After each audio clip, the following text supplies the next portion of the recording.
All right, thank you very much for that introduction, and thank you to the organizers for the opportunity to speak here today. So yeah, as the title of my talk gives away, I'll be talking about treatment delivery and the accuracy associated to it. All right, so moving right along. So conflicts of interest, none other than the organizers paid for my travel here. So yeah, I'm going to start off with the basics. So yeah, over this conference, we've learned about multiple different surface-guided radiation therapy systems and the vendors, Vision RT, Catalyst, OSMS, and Identify, and all the various different applications, such as patient setup, position monitoring, respiratory motion management, and many more. And yeah, if anyone's not familiar with how these systems work, essentially is we project a light field pattern onto the patient and then monitor it with a network of video cameras throughout the room. The software analyzes the video feeds, pulls out common features from them, and then using stereoscopic imaging techniques can create or locate where that point is in the room, and then doing it for multiple points, you can then render an entire surface of the patient volume. Which is shown on here in green. And then we can compare it to a reference surface, whether it be the patient surface from the CT scan or a reference surface acquired earlier with the sgrt system, to compare the two and then provide ideas for shifts. Now, there is a lot of great clinical evidence for using sgrt systems, and in particular in breast radiotherapy.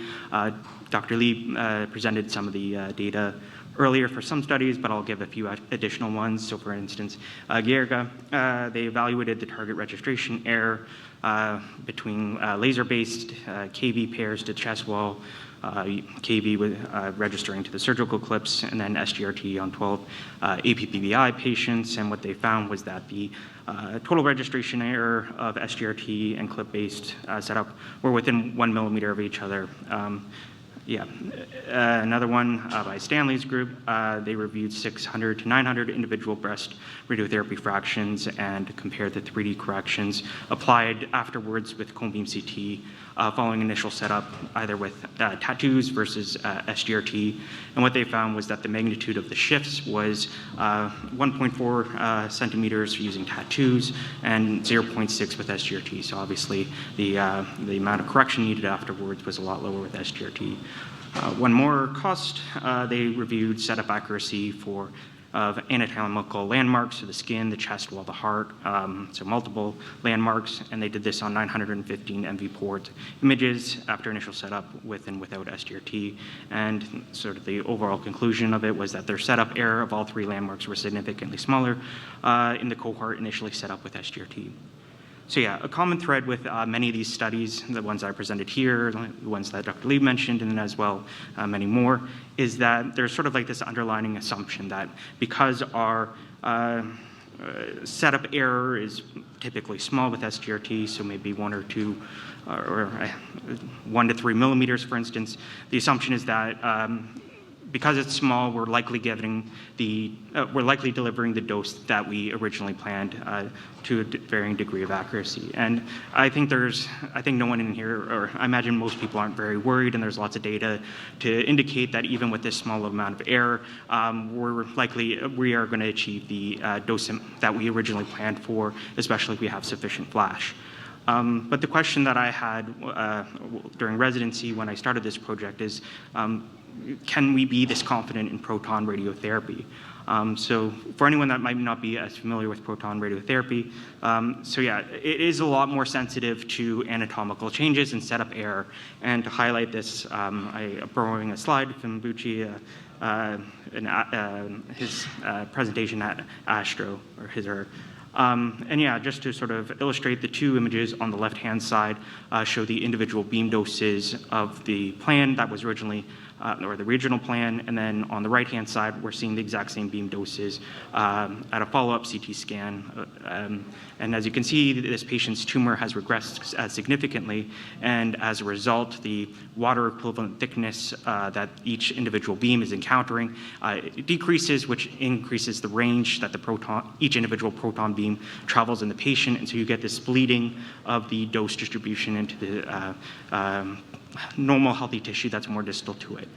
Now, obviously, we don't necessarily see this type of anatomical changes or the significant one in breast, but we do sort of see some changes. So for instance, shrinking of the seroma volume, swelling of the entire breast tissue, and just sort of day-to-day variation in the sort of breast shape.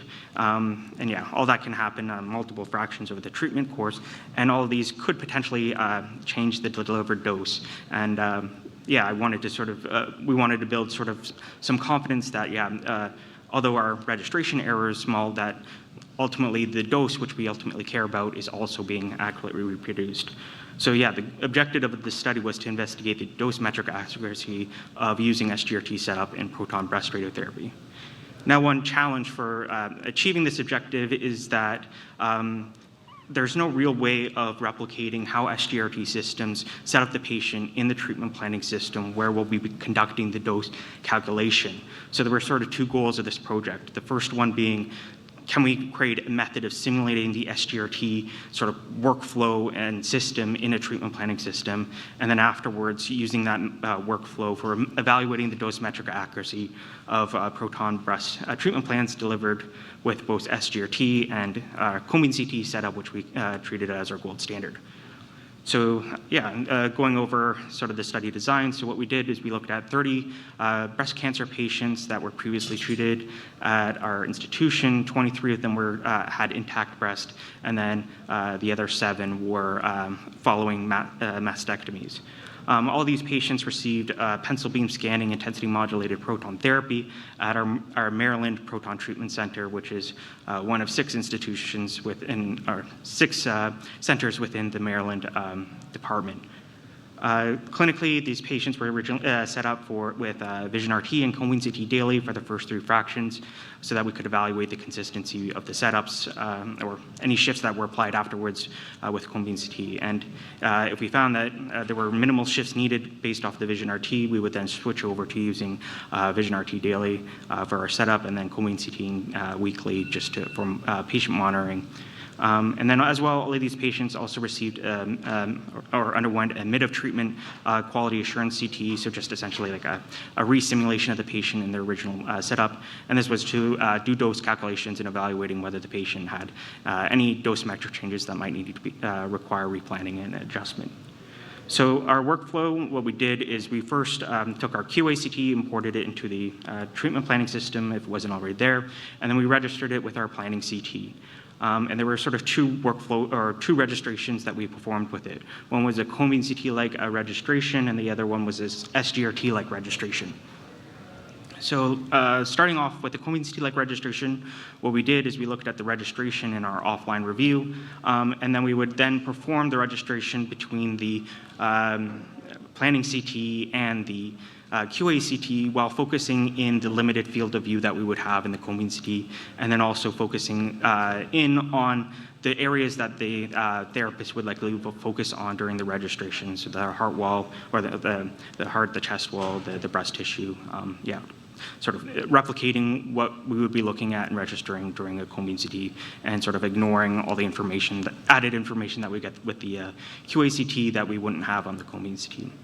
Now, to replicate the SGRT-like registration, what we did was we created a 3-millimeter rind around the patient exterior, and we modified that structure so that it replicated the surface that was tracked with our Vision RT system on the unit. Yeah, so it replicates roughly what the surface is used by that system. We then would perform a intensity-based registration that focused exclusively on that rind. And as a result, it would cause the registration to essentially focus on matching that surface and sort of ignoring all the other information in it, and what we would anticipate our Vision RT system to do on the treatment table.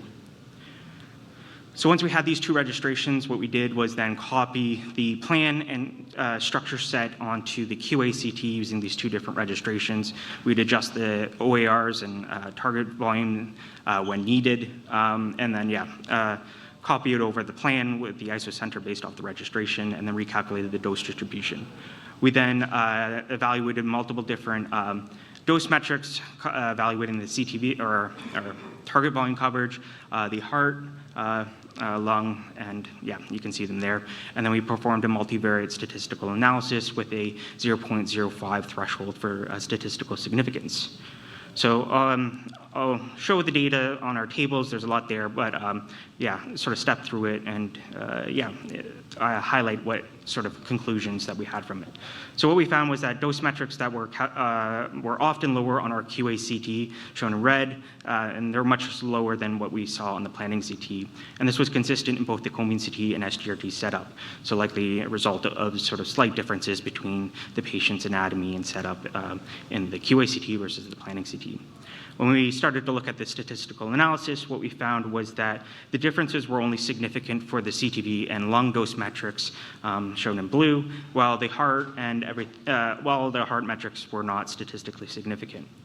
But finally, there was no significant difference between the lung and CTV dose metrics between the two different setups when we looked at them.